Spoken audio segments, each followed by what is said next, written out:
A year ago, we thought we'd do something we've never done before as a church. Not only did we set out the vision we believed God was calling us to, we set goals by which we could measure how we responded to that call, that invitation from God to do things we hadn't done before.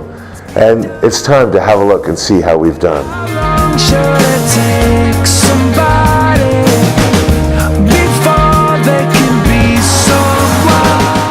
When the St. Mark's statistic came out that only about 30% of the congregation were reading the Bible, I realised I was one of the 70% that wasn't reading the Bible, and I had to do something about it.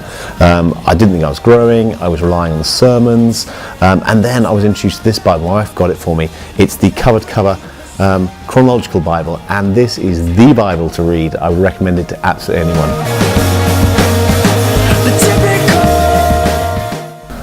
It's made all transformational difference.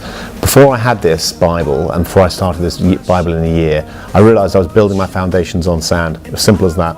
It's a straightforward parable. I realised I was growing, but there was no solid foundations. This has provided the foundations for my growth. When I go to church, when I go to the home group, when I do Bible studies, everything now is built on this solid foundation of having read the entire journey, the entire book, and therefore I grow more.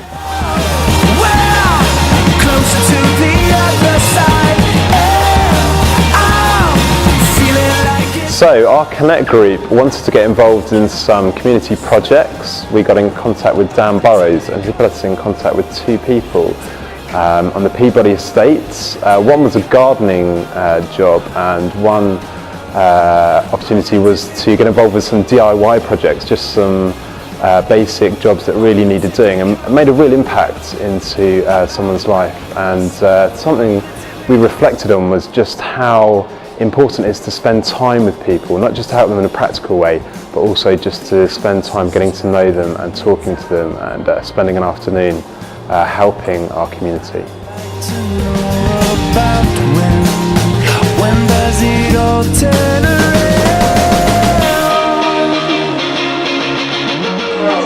Well, being in a home group has really helped me to get to know people in the church. I know in a church the size of St. Mark's, it's difficult to meet people on a Sunday, and being in a home group has really allowed me to get to know people more deeply and strengthen our faith together. It's really nice to share fellowship and to talk some more about the sermons and ideas and thoughts that we've heard about on Sunday, and to ask questions in non-judgmental, friendly group of people.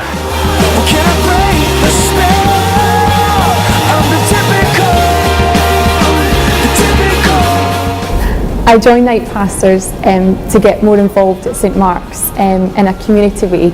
I'd helped on Alpha, but just really wanted to do something that was really community orientated, and this was just a great way of going out into our local area and helping people round about as well.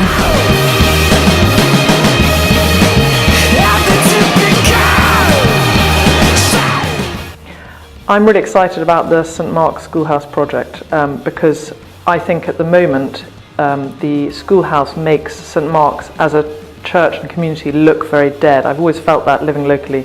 It looks as if nothing is really happening in St. Mark's, and I'm really excited that this project is moving forwards. We've got architects involved.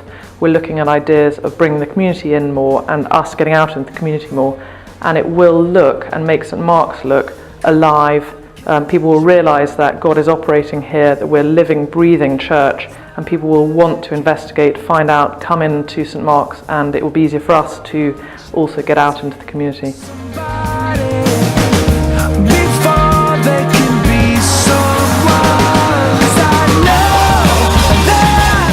In the last 2 or 3 years, I think I've just realised that I am where I am because this is where the Lord has led me. He wants to do work here as much as anywhere else. This is the front line, and I'm in it. That's all about, for me, creating the right environment, loving my colleagues, encouraging them, helping them to flourish, building the trust, affecting the standards of this place and the policies and the practices, and blessing the work here. Our vision now is to help support, equip, inspire all of us in our various front lines. And one of the ways we're doing that is through the God at Work course. But there are plenty of other things as well. If you think, even if there's only a few hundred of us at St Mark's, how many interactions are we having through our everyday activities in a week? How many people could God touch through us? Even if you just multiplied those interactions by a factor of 5, that's 30,000 every week. So I think actually with God we can have an impact on the city.